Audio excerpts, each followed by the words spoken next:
Welcome to Storytime with Aunt Kay. Today's selection is Dancing in the Wings by Debbie Allen, and the pictures are by Katir Nelson. Afterwards, I have a parenting tip to improve listening and reading comprehension. Ever since I was born and could see, everywhere I looked, I saw dance. In the clouds as the wind blew them across the sky, in the ripples on a pond, even in the sea of ants marching up and down their little hills. Dance was all around me. Dance was me. My name is Sassy. That's what my mom called me. Because I like to put my hands on my hips, and because I always have something to say. Well, if you had feet as big as mine, you'd understand why. You should join the swimming team since you got those long toes and don't need any fins, my older brother Huey teased. I shot right back. At least I don't have that big forehead looking like a street lamp. Mama said, Stop. All that bad talk. You act so ugly sometimes. Huey, your big head is a sign of intelligence. And Sassy, your big feet will make your legs look longer and prettier in your ballet shoes. My legs were longer, all right. So long that when I went to do tendu, point my toe at the bar, I tripped Miss Catherine, our teacher, who was coming down the line looking the other way. Splat! She landed under the piano, her legs up in the air. Ooh! It was so funny. Even she had to laugh. Sassy, she called out, I'm going to tie orange bows on those big feet. Sorry, Miss Catherine, I answered, but if you don't wear your glasses, you still won't see them. One thing for sure, because of my long legs and big feet, I could jump higher and spin faster than everyone else. I was taller than the rest of the kids at school, even the boys. At our recitals, all the other girls got to dance solos and duets and wear pretty tutus. I was too big for the boys to pick up and too tall to be in the line with the other girls. So I watched from backstage, dancing in the wings, hoping that if I just kept dancing and trying, it would be my turn to dance in the spotlight.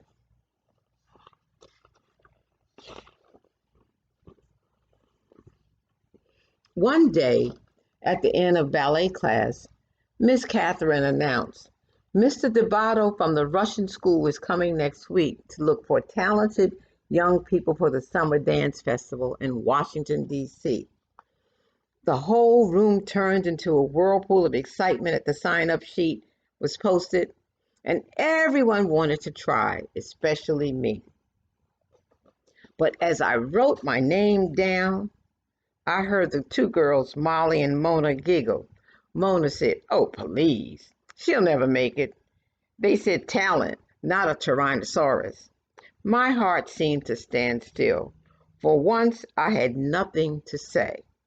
I couldn't hide the tears I felt welling up in my eyes, so I just grabbed my dance bag and ran to the parking lot.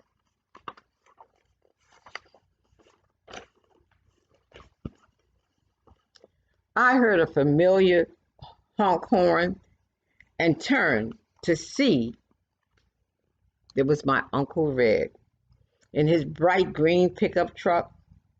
Uncle Red had the whitest, tight curly hair, smelled of cigars, and every day wore something red, a tie, a hat, a shirt, socks, maybe even his shoestrings, just something red.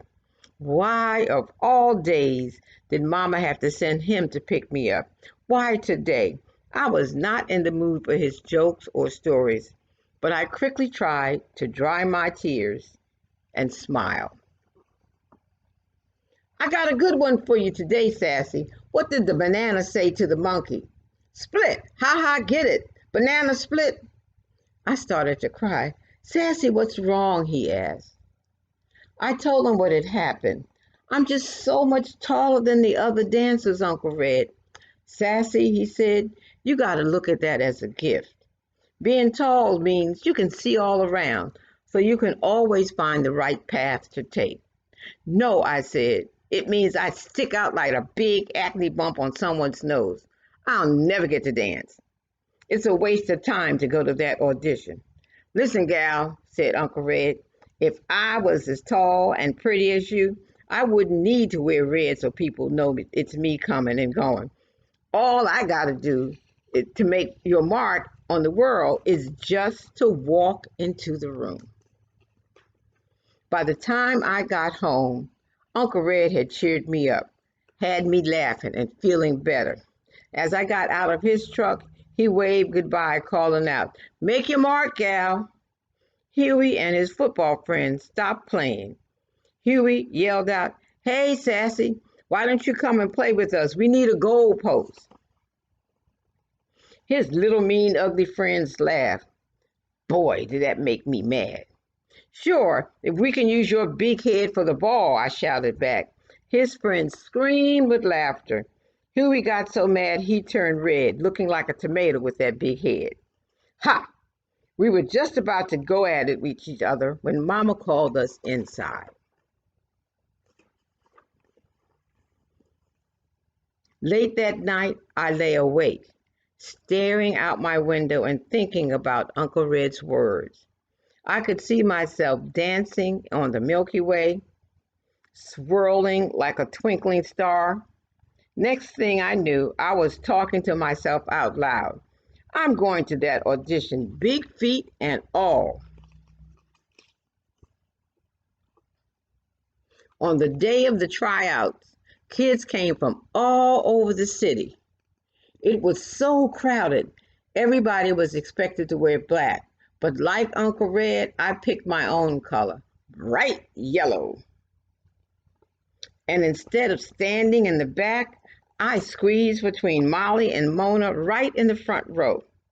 I ignored their snickering. Miss Catherine came in and introduced Mr. Debato. Everyone applauded. Boy, was he short. Couldn't have been more than 4 feet 9 inches tall. He started walking down the rows, pacing back and forth, just looking at us. Then he stopped right in front of me and said, young lady, why are you wearing that loud yellow leotard? I'll need to put on sunglasses to see anybody else. Please, go to the back row. Molly whispered, see ya, wouldn't want to be here. At least he noticed me, I snapped back. I put my hands on my hips and walked to the back. The first round of audition was center floor exercises. Mr. Debato walked around prodding and poking, making corrections.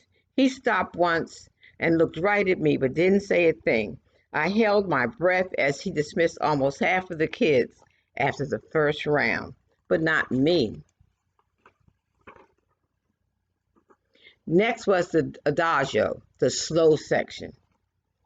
I stood as close to Mona as I could get and whispered, your little skinny short legs are going to look like chicken wings next to mine. I'd rather look like a chicken than a turkey like you with that long neck, she answered. Talk to the hand, I told her. I took my leg up so high it got stuck.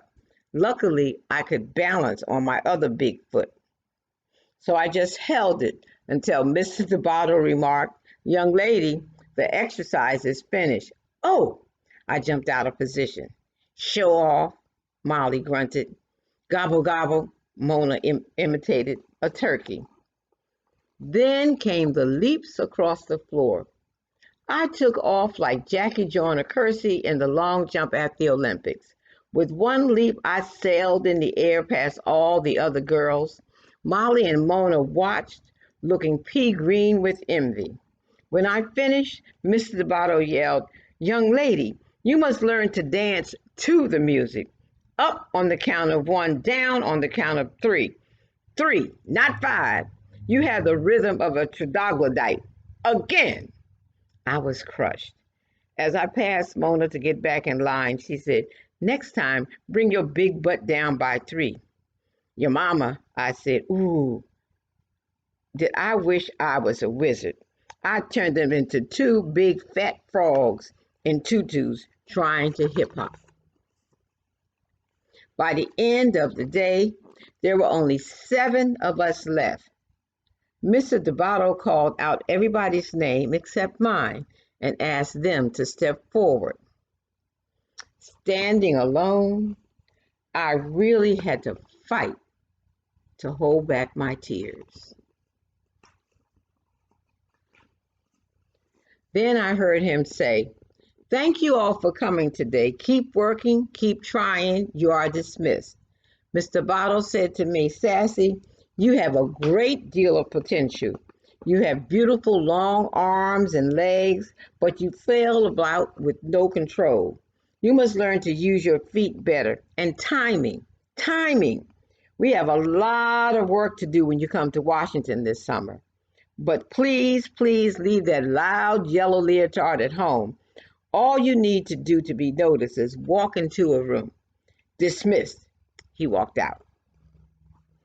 Jumping and shouting, I ran to the parking lot. "I made it! I made it, Mama! I made it!" Guess who was there to pick me up? Mama, Uncle Red, Huey, and half his football team piled in the back of the green truck on their way to the game. Everybody was so proud of me, even Huey. "You go, Miss Bigfoot." "Thank you, Mr. Bighead," I said. We all laughed.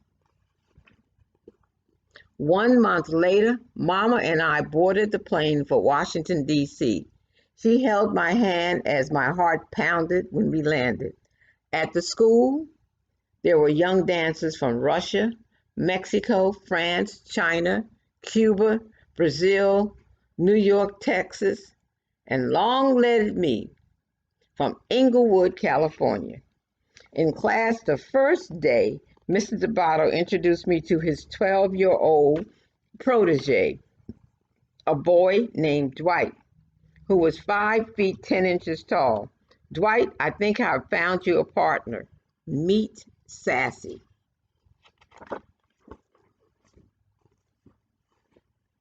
Mama was right.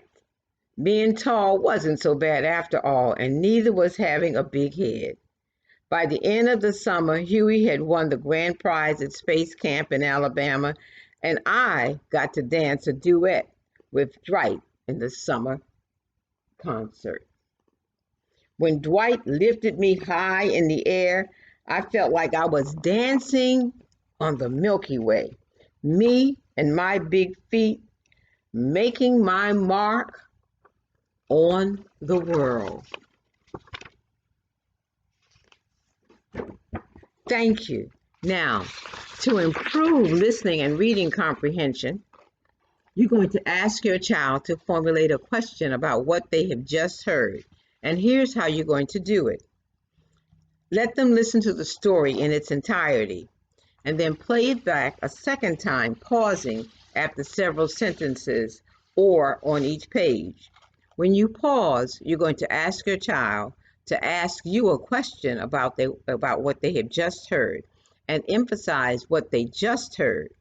If they cannot formulate a question, say, "Here's your question," and give them a question and ask them to repeat the question.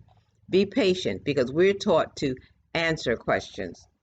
Once they ask the question and you answer it, ask them, was that the right answer? Or was that the answer that they were looking for? Once again, this is Aunt Kay with Story Time. Be blessed. Thank you.